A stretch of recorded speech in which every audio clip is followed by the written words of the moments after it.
Ongi etorri guztioi, Nafarroako gobernuak Belateko tunelen kontratua ikuskatuko du. Maria Txibite lehendakariak jakinarazi duenez, herritarrek gardentasunez jarduten dutela ikus dezaten ikuskatuko dute kontratua. Lehendabizikoz, Martin Villak gizateriaren aurkako krimenengatik deklaratzera deitu dute Valentziako epaitegi batean. Eldako epaitegi batean deklaratu beharko du 1976an poliziaren tiro baten ondorioz langile bat hil zelako. 2022an Villak berak aitortu zuen 1976ko martxoan Iruko Gasteizko sarraskian eta 1978ko San Ferminetan Germán Rodríguezen hilketan erantzukizun penal eta politikoak izan zituela. Bilbon B etiketa duten ibilgailuek ezingo dute emisio gutxiko eremutik ibili astelehen honetatik aurrera. Urtebete igaro da Bilbon emisio gutxiko eremua indarrean sartu zela. Bilboko udalaren esanetan, airearen kalitateak joera positiboa izan du urte honetan.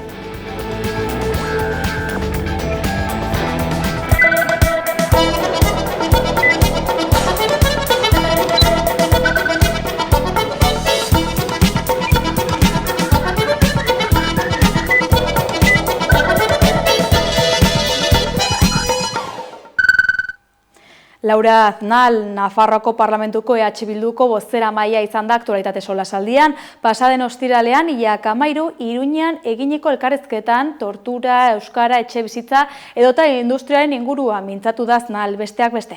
Kaixo guztioi eta ongi etorri. Gaurkoan, aktualitate solasaldian 11ko platotik irten gara eta Nafarroara egin dugu salto. Parlamentuan gaude, lurralde honetako aktualitateari eutsi eta azken garaietako gai esanguratsuenei buruz mintzatzeko. Eta horretarako, Laura Aznal, Nafarroako Parlamentuko Bilduko bozeramailearekin arituko gara hizketen. Arratsaldeon eta mila esker elkarrizketa gonbidapena onartu izanagatik. Arratsaldeon, plazera handi bat. 2 urte igaro dira da, Nafarroako Parlamentua martxan jarri zenetik iaia, nola baloratuko zenuke orain arteko ibilbide hau? Hasteko esan behar dut legegintzaldi honetako 2 urte hauek intentsoak izan dira eta oso intentsoak izaten ari dira. Nik uste dut aurreko legegintzaldiaren lanari jarraipena eman diogu eta bi aurrekontu akordio lortu ditugu legegintzaldi honetan, baina ja guztira 10 aurrekontu akordioa dira eskuinari gabe. Eskuina txokoan dago momentuz, nik uste dut oso berri ona dela Nafar jendartearentzat. Eta gure lanarekin beti bezala nik uste dut eskubideak zabaldu egin ditugu, hezkuntzan, gizarte eskubidetan, pentsioak duintzeko lan egin dugu, tokiko entitateen finantziazioa handitzeko, euskararen inguruan, helduen euskalduntzearen doakotasunearen bidean, eredu bat sortzeko Nafarroako eremu ez euskaldunean, euskarazko edabidentzako diru laguntzak handitzeko, eta hainbat arlotan gizarte eskubidetan esate baterako etxez etxe zerbitzuan, eguneko zentroak, eta bar, zeren ikuste dut Euskal Herria Bildu erabakigarria denean jendeak irabazten du. Nik uste dut jendeak ikusten duela, egiten ari garen lana, eta balioan jartzen ari dela, eta horrek zalantzarik gabe ematen digu indarra etorkizunari begira. Aktualitateko hainbat gairi helduko diogu orain, eta alde batetik motivazio politikoko biktimen aitortzaren inguruan galdera batzuk egin nahi nizkizuke, Nafarroan horren bidean egiten ari zareten lanean. Azken aitortzak gainera, tortura biktimenak izan dira, aurreko astean 21 eta azken egunetan beste 2 pertsona aitortu dira. Kostatu egin da torturatu ere biktima izendapen hori ematea? Zalantzarik gabe oso zaila da, oso bide konplikatua izan dela esango nuke, baina komentatzen duzun moduan, aurreko astean 21 pertsona gehiago, aste honetan bertan 2 pertsona gehiago, azkenean lortu dute errekonozimendua. Haiek izan dira urte luzez, hamarkada luzez, izan dira biktimak ahaztuta egon direnak eta izkutatuta. agerian geratu da, azken denboraldian tortura sistematikoa izan dela Nafarroan, bakarrik ikusi dugu izebergen punta, besterik ez, guk balioan jarri nahi dugu egindako bidea, bazen garaia, benetan, bazen garaia, baina pentsatzen dugu oraindik asko falta da benetazko bizikidetza lortzeko, bide bat luze dagoelako eta asko egiteko dagoela oraindik, baina esan bezala oso berri ona iruditzen zaigu eta balioan jartzen dugu egindako lana.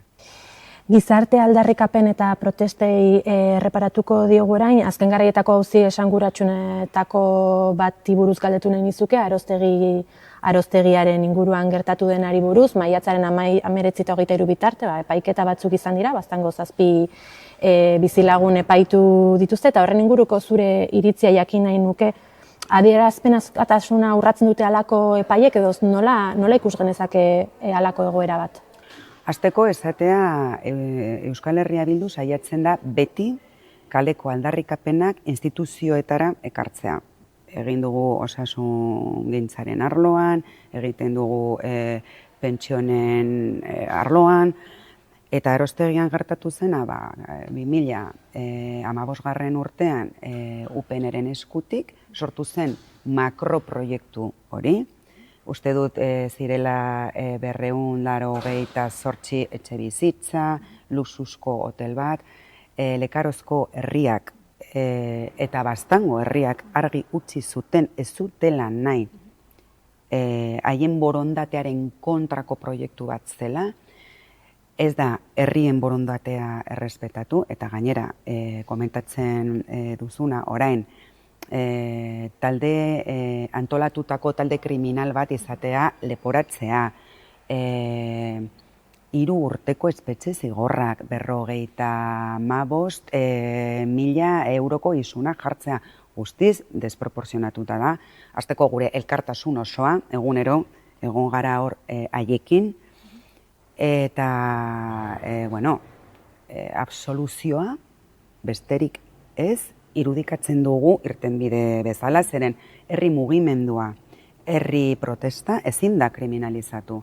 Beraz, bere garaian ere gaia izan zen desadostasun puntu handi bat, aldaketa gobernuarekin ere, eta Euskal Herria Bildutik izan zen desadostasun handia, eta benetan espero dugu argitzea eta absoluziora iristea.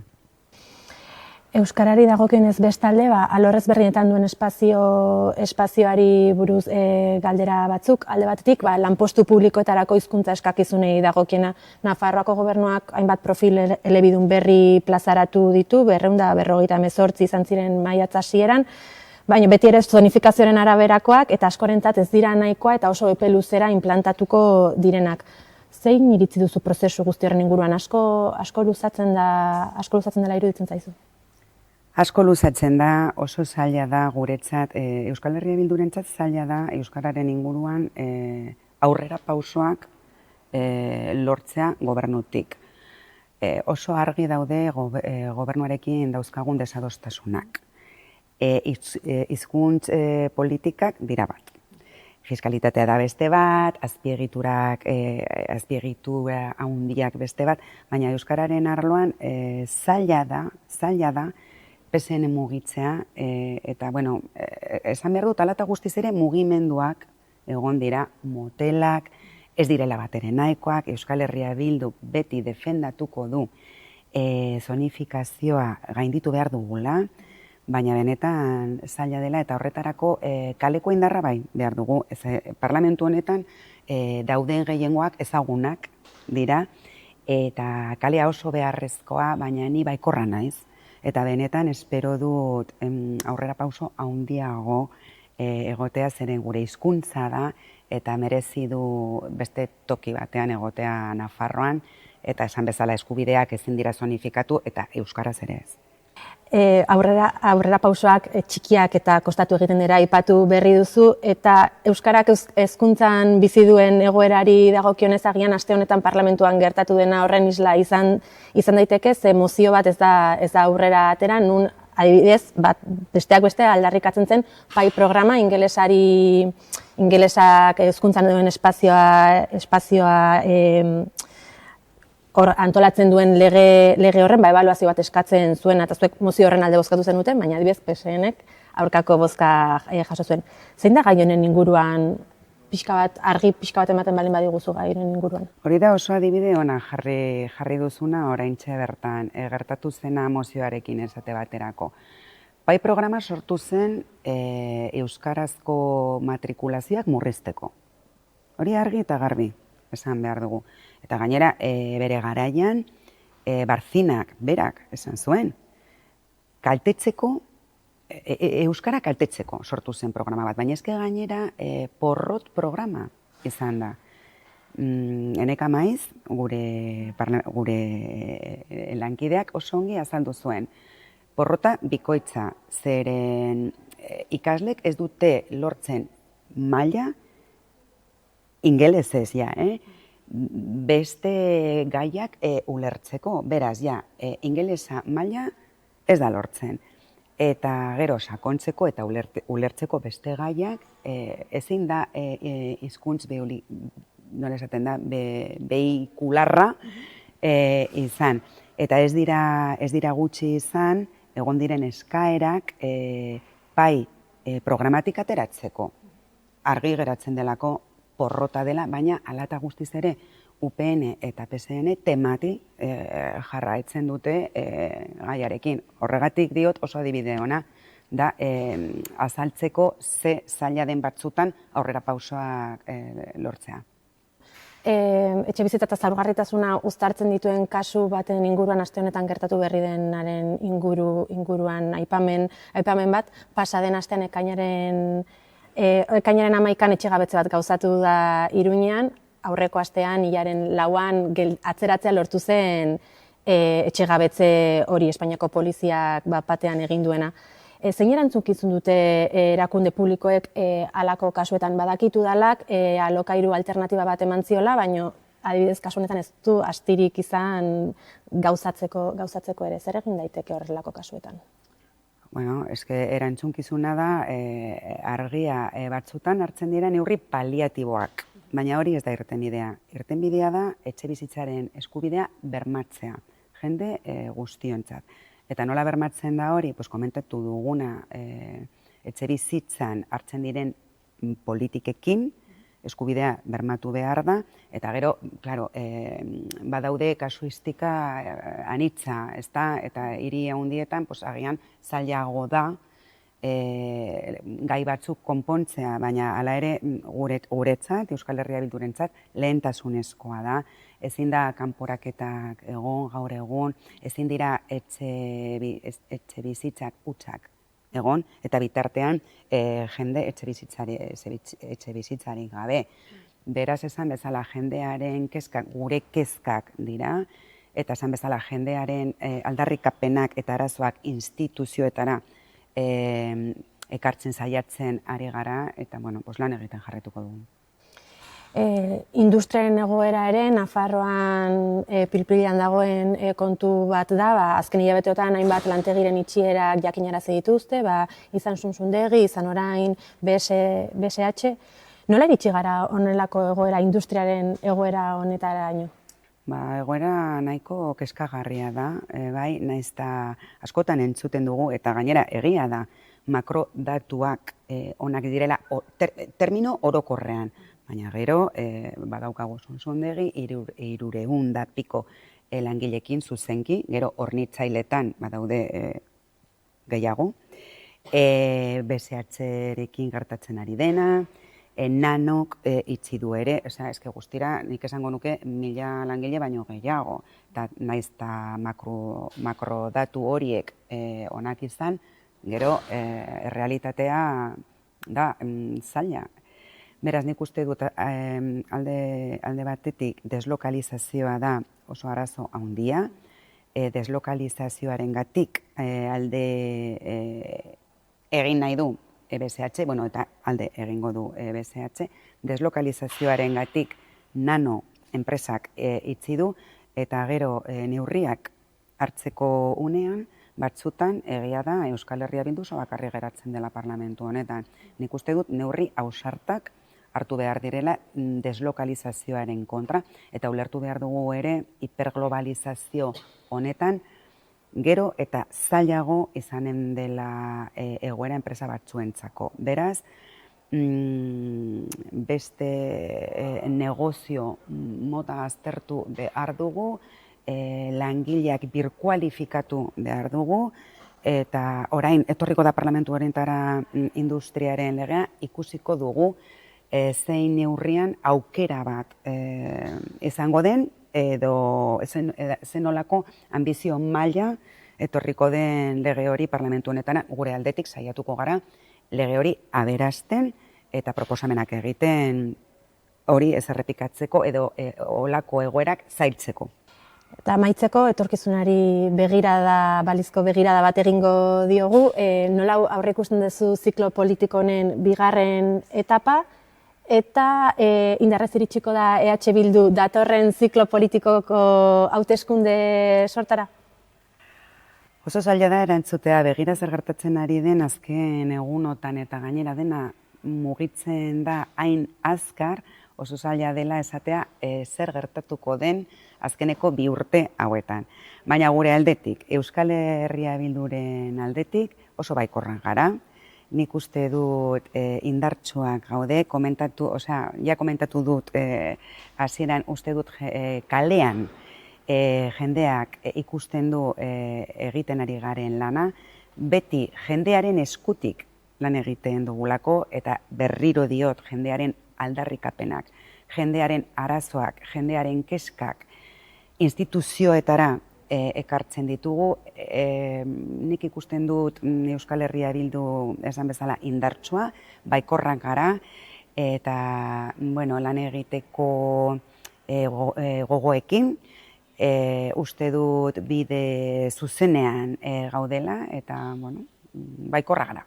Beraz, emaitzetan goranzko tendentzia horretan pentsatzen egon gaitezke? Bai, nik uste dut, baiet, goranzko joera argi dagoela pentsatzen dut, azkeneko inkestak ikusi dugu joera hori, eta horregatik ilusioarekin lan egiten jarraituko dugu etorriko diren 2 urte hauetan, nola bukatzen den legegintzaldia.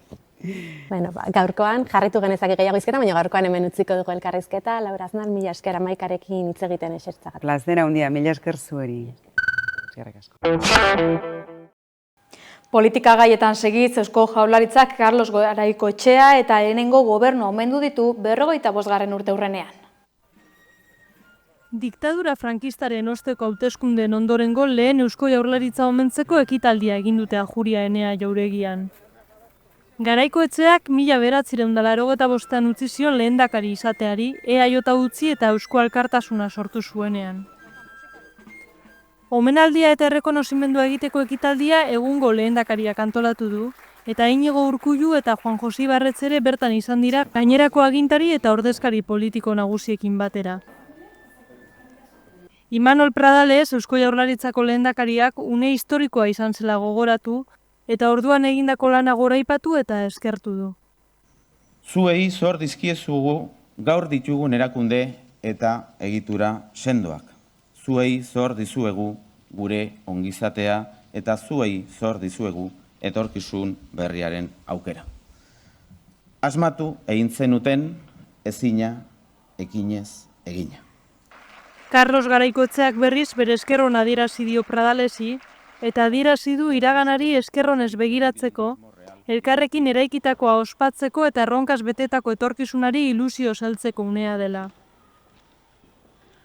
Lehen gobernu hartako lehendakariaren hitzetan, etorkizuneko erronkak handiak dira, baina horiek gainditzeko gaitasun handiagoa dago, elkartuta lankidetza leiala eta aniztasunarekiko errespetua oinarri hartuta. Garaikoetxeak Pedro Miguel Etxenike, Javier Lasagabazter eta Pedro Luis Uriarte bere 3 sailburuek eta jadanik zendu diren sailburuen familietakoek oroigarri bana jaso dute eta ohorezko aurresku batekin omendu dituzte. Naiz eta azkenengo momentuan antolatzaileek tokia aldatu, milaka pertsona gerturatu dira Gasteizen ospatu den Araba Euskaraz jaialdira. Ikusi. Arabako ikastolek igandean ospatu dute Araba Euskaraz jaialdia Gasteizen. Gasteizko lorazainen greba mugagabea dela eta antolatzaileek Olarizuko zelaietan ospatzea baztertu behar izan dute. Azken orduko toki aldaketa egon baldin bada ere, milaka pertsona hurbildu dira Armentia ikastola, Mendizorrotza eta Prado parkeko inguruetara. Araban euskara sustatzea eta ikastola proiektuen jarraipena bermatzea du helburu Araba Euskaraz jaialdiak. Etengabe lelopean, aurtengo edizioan jasotako dirua Arabar Errioxako Labastida ikastolara bideratua izango da. Aurtengo egitaraua askotarikoa eta parte hartzailea izan da, non euskara eta euskal kultura protagonista izan diren. Izan ere, ikuskizunak, herri kirolak, tailerrak eta jolasak egon dira batez ere gaztenei zuzenduta. Aurten gainera, Karmele Jaio idazle gasteiztarra omendu dute euskarari eta euskal kulturari egindako ekarpenagatik.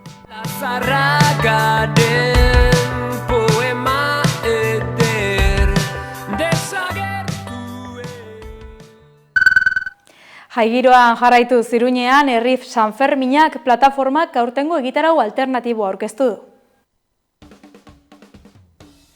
Herri Sanferminak plataforma herrikoiak uztailaren 6tik 14 bitartean ospatuko den egitarau alternatiboa aurkeztu du Iruñeko O-plazan. Sanferminetarako 20 egun falta dira besterik ez, eta kideen esanetan ekimenaren helburua bestelako jai eredu parte hartzaile parekide eta euskalduna eraikitzea da. Aurkezpenean iragarri dutenez, festa alternatiboi hasiera herri txupinazoak emango die uztailaren 6an eguerdiko ordu biterditan. Aurten kale saltzaile bat izanen da jaurtitzaile simbolikoa, kolektibo horrek jasaten duen kriminalizazioa salatzeko. Ondorengo egunetan adin guztientzako jarduera anitzak izango dira. Bazkari herrikoiak, aurrentzako antzerkia, bertso saioak, pilota txapelketa, herri olinpiadak eta elektrotxarangak besteak beste. Musikalki eskabidean, zaunka, borla, streetwise eta DJ Pibikens bezalako taldeek girotuko dituzte gauak. Aurten gainera antolatzaileek emakumeen presentzia bermatu dute egunero eszenatokietan, eta euskararen presentzia indartu dute jarduera guztietan. Aldarrikapenak ere izanen dira festaren ardatz. Palestinarekin elkartasunezko manifestazioa, arratsalde antitaurinoak eta indarkeria matxistaren naiz poliziaren aurkako protokoloak aurreikusi dituzte. Plataformak dei egin die herritarrei auzolanean parte hartzera eta jai herrikoiak elkarrekin eraikitzera. Antolatzaileek azaldu dutenez, hilabete baino gutxiago falta da O-plaza jendez betetzeko. Haiek ilusioz jarraitzen dute lanean.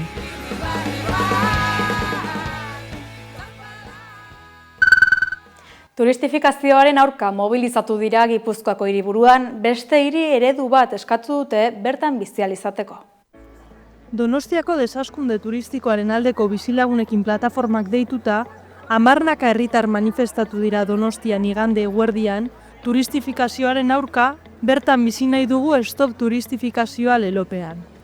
Hiriko 50 bat eragilek ere bat egin dute mobilizazioarekin, eta Europako hegoaldeko turistifikazioaren aurkako setsarearekin koordinatuta egin dute manifestazioa. Donostiako eredu turistikoa jasanezina dela salatu dute. Adierazi dute turismoaren industria kontrolik gabe hazten ari dela, eta ondorioz eguneroko bizitza, etxebizitza, ingurunea eta kultura kolokan daudela. Ildo horretatik, turistifikazioak etxebizitza larrialdia areagotu duela nabarmendu dute. Azaldu dute jende askok bere auzoa utzi behar izan duela eta administrazioek ez dutela herritarren alde jokatu. Pisu turistikoen jarduera baimendu dutela. Turismoaren industriak ingurumenean duen eragina ere salatu dute, eta mendiak, hondartzak eta naturguneak arriskuan daudela. Gaineratu dute tokiko merkataritza desagertzen doala frankizien mesedetan, eta hiria merkatu globalera egokitzen dela bertako izaera galduz. Gauzak horrela, ezinbestekotzat jo dute desaskunde turistikoaren norabidea hartzea. Lehentasunak aldatu behar direla aldarrikatu dute, eta herritarren bizi baldintzak lehenetsi behar direla. Hiria komunitateak egiten duelako. Euriak ere ez ditu zaleak gelditu, iazko abenduan abiatu zuen nazioarteko bira Fermin Muguruzak eta Donostiako Anoetako estadioan izan du egun handienetariko bat.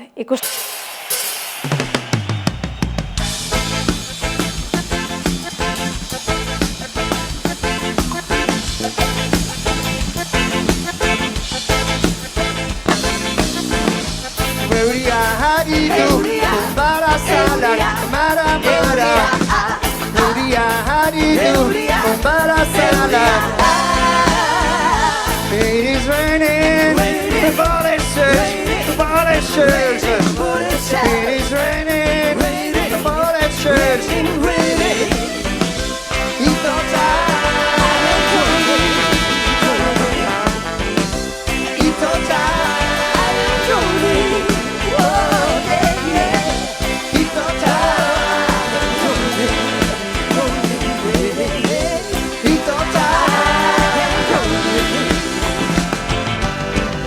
Si alguna vez se te ha ocurrido que hay algo aquí que marcha mal, si no piensa cuando corrías detrás las fuerzas de seguridad, hay algo aquí que va mal, hay algo aquí que va mal. Ya sé que a ti te da igual, pero hay algo aquí que no va.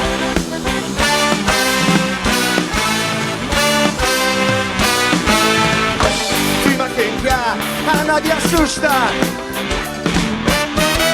y piensas que todo va bien.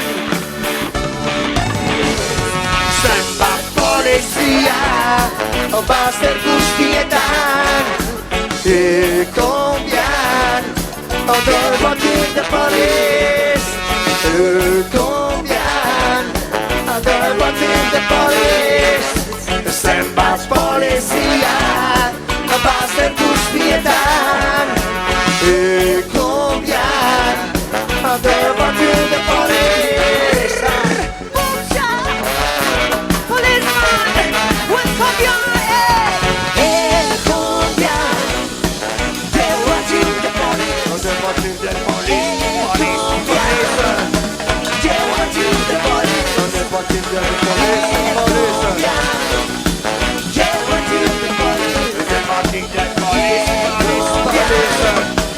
They're watching the police. Des voitures de police, police, police, police. Albistegiaren amaierara iritsi gara, lastanaren zurekin abestiarekin agurtuko gara gaurkoan. Ongi izan eta bihar arte.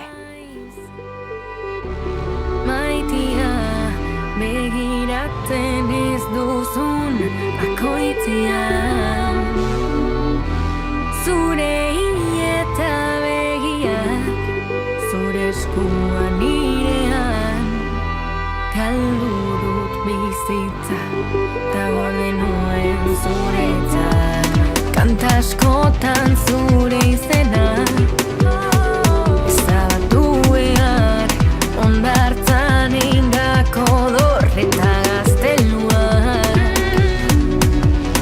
aizeak eraman ditu, itxasoarrenera, baina kantu hau gorde dut. Eta horrela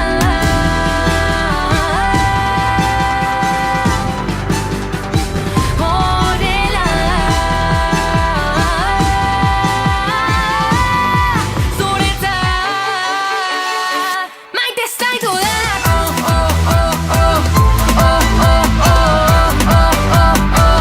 Beti gogoratzeko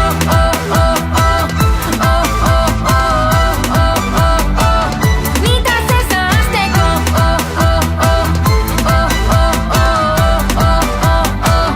maite zaitu da.